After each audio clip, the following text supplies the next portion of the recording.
I've lived through California Uberalis. I have seen the suede denim secret police come for your uncool niece. I was in San Francisco during the Clinton years. I did a lot of good drugs, no shit. Ate a lot of fusion Asian restaurants.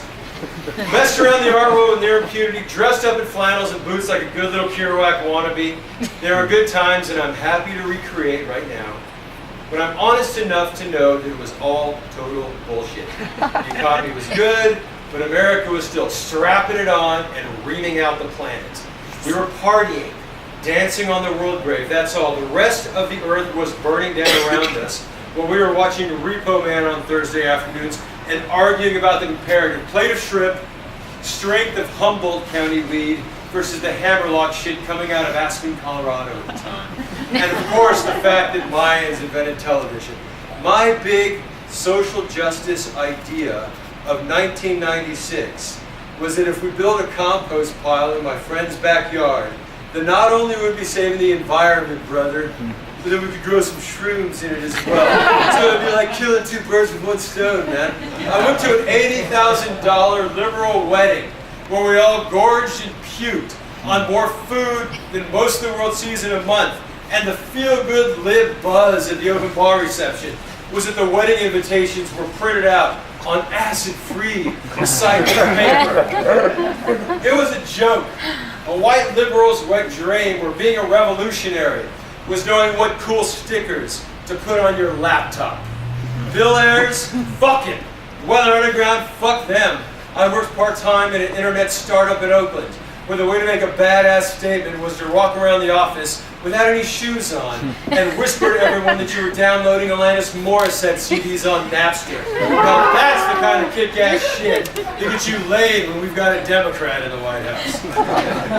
Now, to be trippingly clear beyond all doubt and question, I am in no way whatsoever wistful or willing to hang on to the George W. Bush, John Ashcroft, Rick McDaniels, Abu Ghraib, Torture, Karl Rove, Dick Cheney, Bruce Dickinson from Iron Maiden, Halliburton, Blackwater Pigs, procedural and substantive due process violations, Defense Secretary Robert Gates, oh wait, alleged mismanagement that was really an intentional go fuck yourself to poor people, secret prisons, waterboard, evangelical dildo metrics, denial of science, denial of global warming, lack of transparency, Laura Bush Book Festival, Lesbo Jenkins, Guantanamo Bay, expansion of the executive brands, expansion of my ass, that dumb bitch from Liberty Law School who only hired Christians for the Justice Department, that dumb bitch in the 6th grade who kicked me in the balls and gave me a staph infection, Alberto Gonzalez, Booger Mendez, Lionel Richie, and the constant lying and manipulations of the media, weapons of mass destruction, Hurricane Katrina, Hurricane Katrina, Hurricane Katrina, the abandonment of 99.01% of us for the top 0.01% of those rich fucks in gated communities engaged in the necrophiliac raping of what's left of our revolutionary founding and ideals. I am not for that, okay? You don't have to worry about the J-ster when it comes to appreciating that this is a major improvement over what we just had. After I'm done this reading, I'm going to go to find a Republican TGI Fridays in Orange County. Stand up on a bar with a jalapeno popper in my hand and tell all those closed-minded clowns, let's face it, racist fucks. They should just relocate to Houston and get a job in Tom DeLay's bug company as a fluffer at one of those pig boy mega churches. And after that, I'm going to shoot over to a Euro-trash cocktail lounge in West Hollywood, yes, and shit talk to the cows come home, because if you think that France, Spain, or Germany could ever elect and inaugurate a French, Spanish, or German citizen of Arab, African, or Turkish descent, then you've never been to a soccer game in Europe. The truth is, I've got to stop being so pissed off and get it together anyway. It's time for me to be a yuppie lawyer. He's a lawyer? Go to dinner parties. Blow smoke up each other's asses and make smart conversation about how ice cream will continue to remain delicious. Have the sexual tension between the couples be just enough.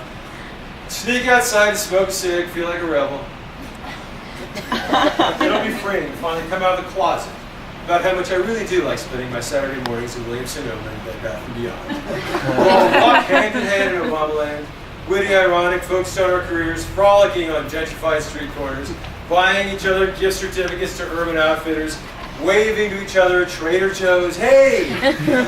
Eating organic beans, farting, blaming it on the Chinese, and putting money in socially conscious stocks, because capitalism gets cute and furry again when liberals are back in charge, and either way, you gotta grow up sometime. But I tell you, brothers and sisters, that punk rock part of me, that good and suicidal part of me that went to your schools, your churches, your institutional learning facilities, that subhuman part of me that wonders who's going to fight the system, you need a fucking no one, and my forever adolescent soul that asks when I reach my final day in time, will I be able to leave my life behind, and if the resentment's too much for me, will I ever rest in peace, and my horrible, horrible bad brains that have come to know that is made in this room must pay to write, pay to play, pay to come, pay to fight, will always believe that George W. Bush did nothing but reveal the true and permanent workings of the American empire. That the evil shit we've seen for the last 8 years is the same evil shit that goes down all the time, but that Bush was just too dumb and tough. That our great icon Kennedy was the one who really jacked us into the bullshit hell of Vietnam. That everybody's favorite guy, Bill Clinton, deregulated the financial sector as much as any Republican ever did. And the peace-loving peanut farter from Georgia is more to blame than anyone for escalating our military presence in the Middle East to protect our oil interests. And as long as it takes unspeakable, insane amounts of money from massive multinational corporations who profit from the world being the systemically fucked up place that it is, and you can consider running for president, then just like Alanis, I am here to remind you of the mess you left when you went away. Yes, I will throw it down. While again, this is great and a new improved way to start 2009. The inauguration of Obama is nothing but holding hands on the beach while the great butt-fucking ocean of truth lay before us.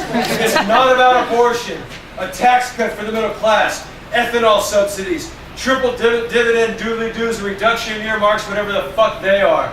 It's about deprogramming the twisted shit out of our heads that makes us sell out to the first trick that comes along with enough money in his pocket, while handing over our power to the strongest pimp who promises that he'll protect us. It's not about having some great leader who will bring change to our society and culture, but about deprogramming ourselves with this creeping conservative morality that has us all checking our passions at the door while living in some kind of schizoid, look but don't touch version of Victorian England. And it's sure as hell about using Obama as an excuse to pat yourself on the back, feeling like a heroic mix of Che Guevara and John Brown, because you took off lunch to go pull the lever for a black guy instead of running over to check out the sale at Baby Gap over at the Grove. No, it's not about any of that at all, but simply this, that if what we want is a vital, truthful, and beautiful society, then we're going to have to do more than turn on the TV and watch great and famous men give speeches about it.